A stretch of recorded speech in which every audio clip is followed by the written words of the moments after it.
Hi, I'm Chris Nelson. I'm here on behalf of the Livingston Community Prevention Project and the Livingston County Community Alliance to share some information with parents today. Our topic is Parents in the Know, Teens and Marijuana.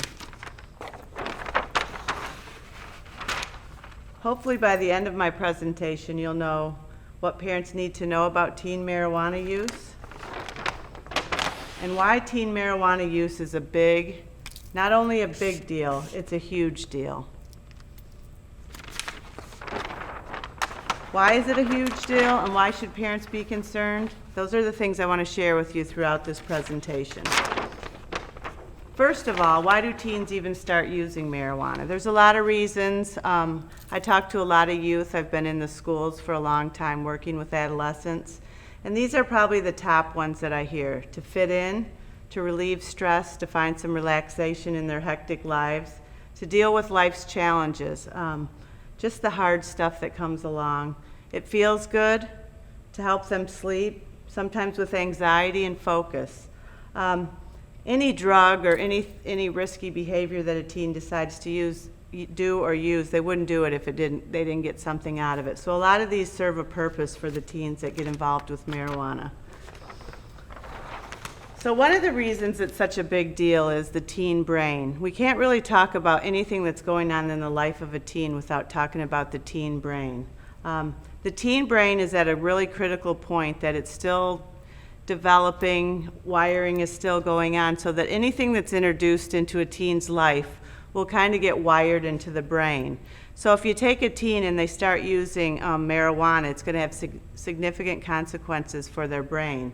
And another thing about the teen brain that's so significant is because it's changing and it's developing, and the frontal lobe is the last to develop, where the decision making goes on and some other really high level skills, and they're at increased risk for addiction. And that's because, like I said, anything that gets introduced into the brain kind of takes hold, and then the teen kind of gets on that pathway.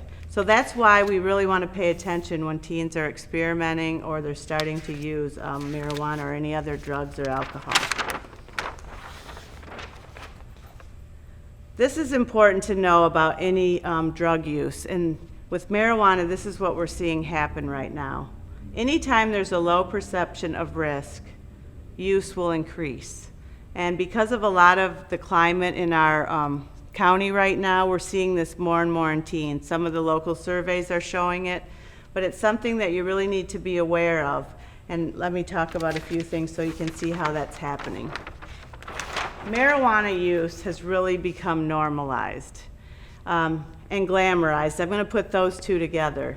There's so much in our society right now, on TV, in music, in the news, everywhere, that you hear a lot about marijuana use. And the more we talk about it in like a non-harmful way, the young people in our community see that, well, what's the big deal about it? They think everyone's using it. They hear about it all the time. There's been a lot of discussion. And they really get the idea that it's really no big deal. And that's where that perception of risk declines. The other thing we have to think about in regards to marijuana use is the access and availability. Since the medical marijuana law passed, we've seen that there's just a lot more marijuana in our community. We went through a time where the dispensaries were popping up. So for teens who are interested in getting involved in marijuana, there's just a lot more out there. So these things have increased. This one is a big one, especially for parents who are listening to this.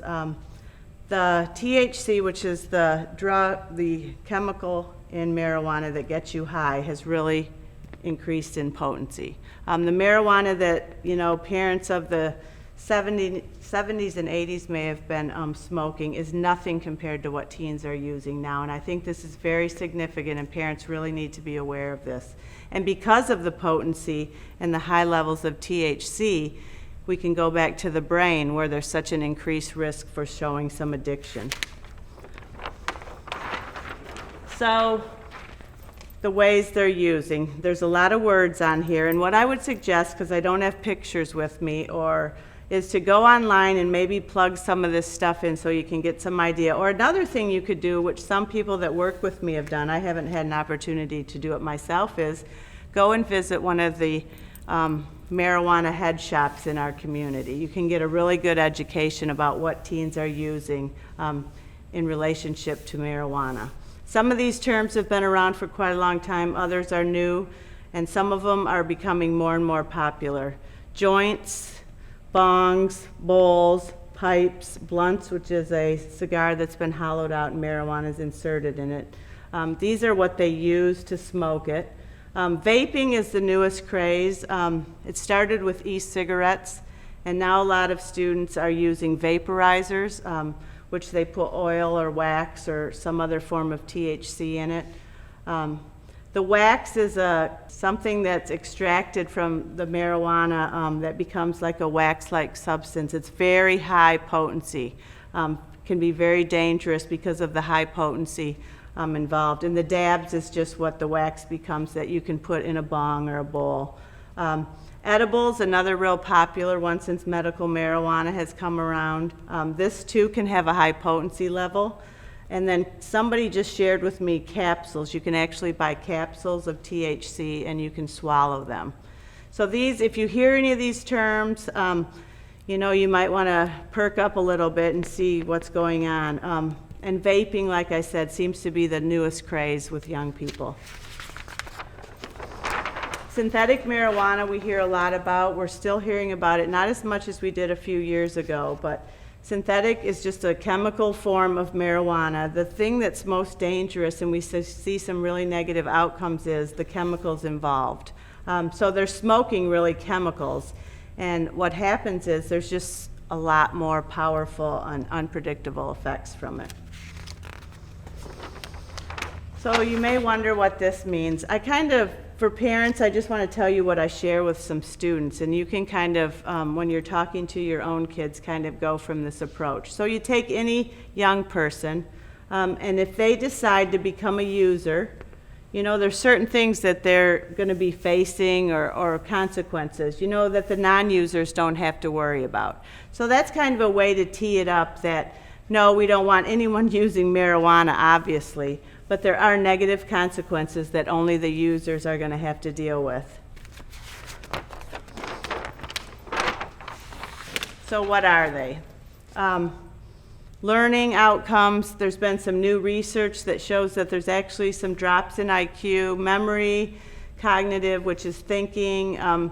Just, you know, when you get involved in the academic world, there's a lot of impact on learning.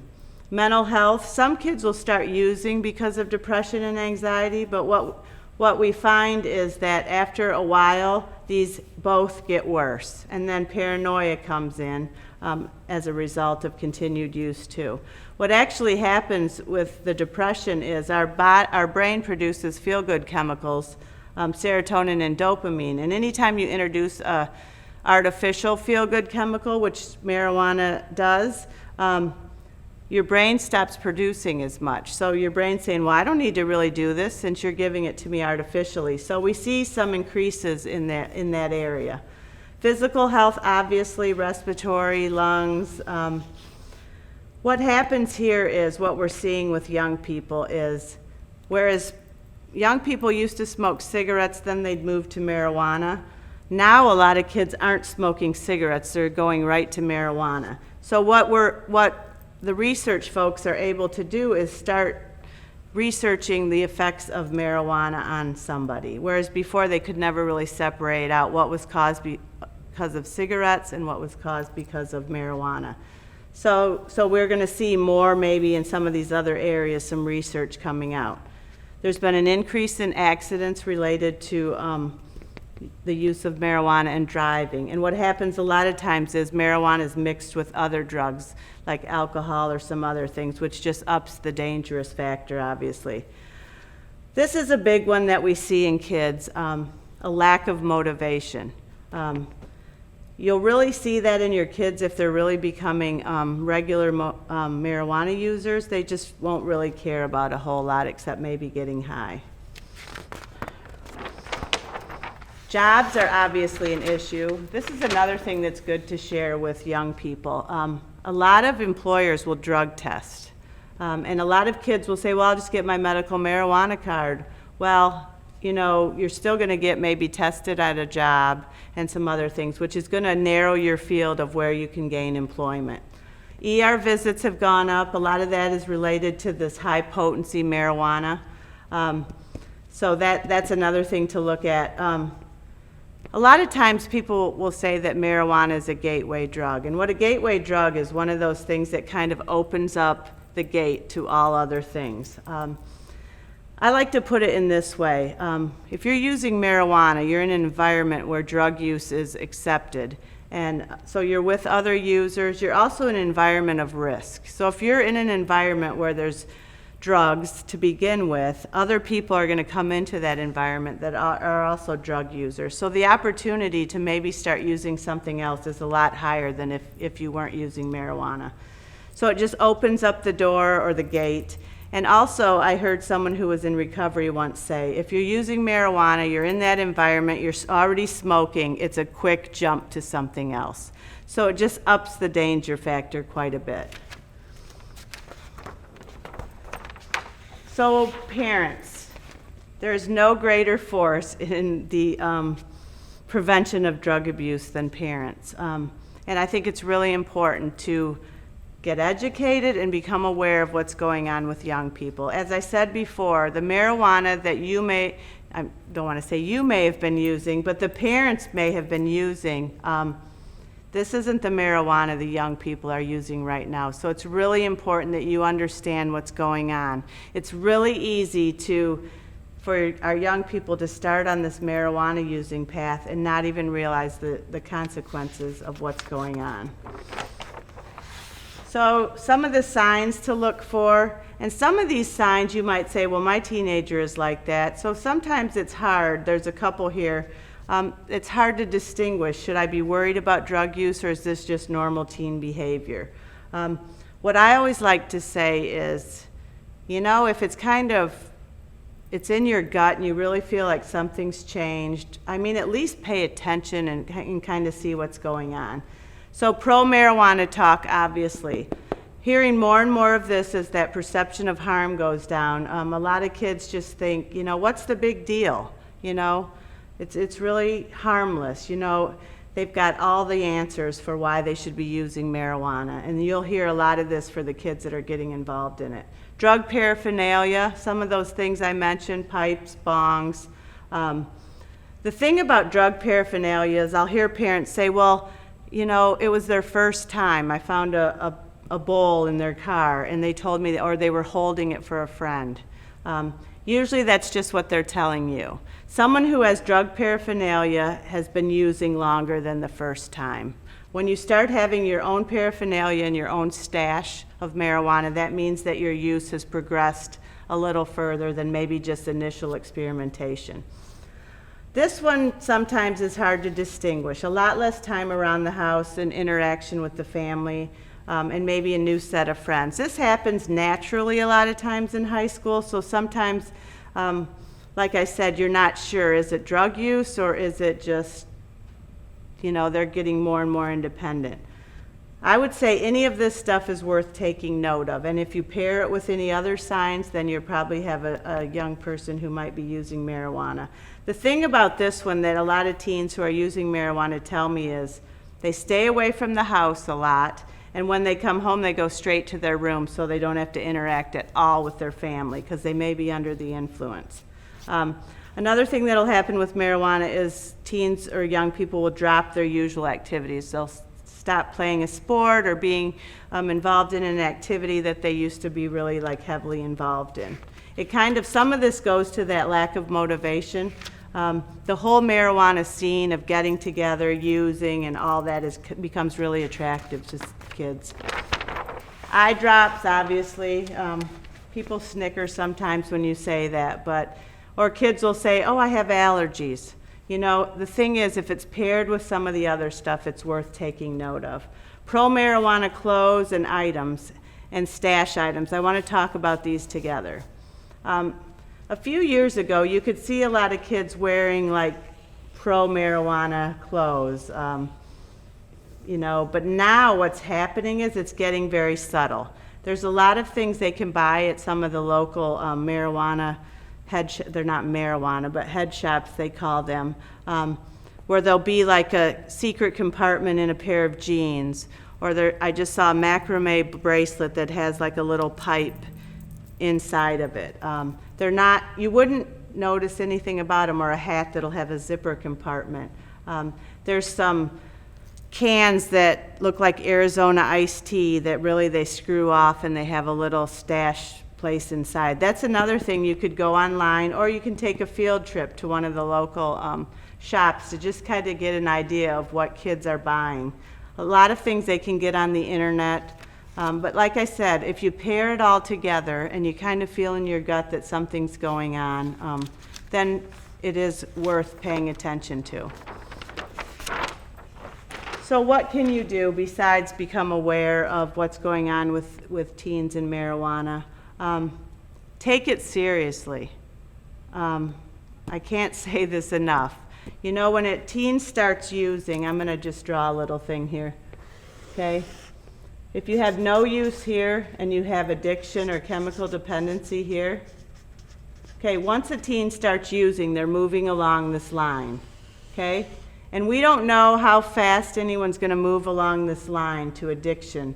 If you never use, obviously, you're never going to get there. But for some teens, it goes very fast. Others, it's kind of a slow process. And the thing about marijuana use is it can be kind of subtle. It kind of wraps you up before you even know what's going on. And most teens or young people who are involved in marijuana don't see it themselves. So it's really important to take it seriously. If you think your kid's using marijuana, don't say, oh, they'll just grow out of it. It's just a phase. I did it when I was their age. It never did anything to me. You don't know. You don't know. The marijuana is a lot more potent now. Like I said, the medical marijuana is very confusing. Medical does not mean safe, beneficial, or healthy. That's a term that they applied to it. So they're getting very mixed messages about marijuana because of the climate we're in right now. And now the legalization stuff is coming up. So to most young people, they're not taking it seriously. So as parents, I think we really need to. Because the further along a young person gets along this line towards addiction, the harder it is to stop. So that's why it's really important not to just like say, it's no big deal. Huge deal. You know, talk to your kids, start when they're young, younger than when you need to maybe be talking to them. There's an expression that's called strike while the iron is cold. And what that means is start having conversations with your kids before it becomes an issue.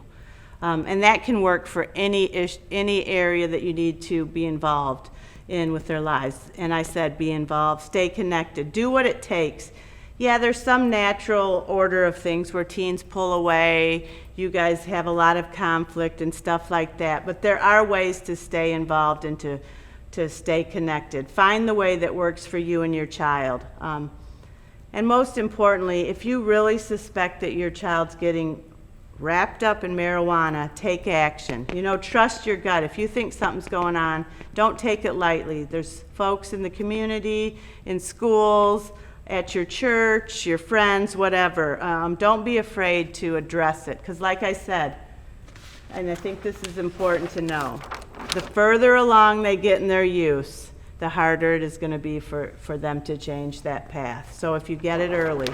But I think, you know, if you take it seriously and don't buy into it's no big deal, everyone's doing it, it's normal, then I think that would go a long way in keeping your kids away from marijuana. And on a positive note, we do local surveys, the state does surveys, and what we know is most teens are not using marijuana. That doesn't mean because most teens are not using that you need to not be diligent about keeping your teen from using. It's very important to do the things, you know, that to support them and keep them drug-free and keep talking to them and telling them about the dangers and the consequences. So one last page to share with you is the resources some are in our community and some are national, some are state. We have 2 coalitions in Livingston County. that are available and do a lot of parent education. So if you see anything that they put on, it's really important that you get involved with that and take a look and listen to what they've got to say. Drugfree.org is a national site that has excellent information for parents. This is Mobilizing Michigan that's doing a lot of really good stuff around marijuana prevention. Talk Sooner, as well as a state organization. And then Learn About SAM is another one that's doing a lot to educate parents and communities and young people about the dangers and negative consequences of marijuana use. So thanks. I think this is a really important topic, and I'm glad I got the opportunity to talk with you.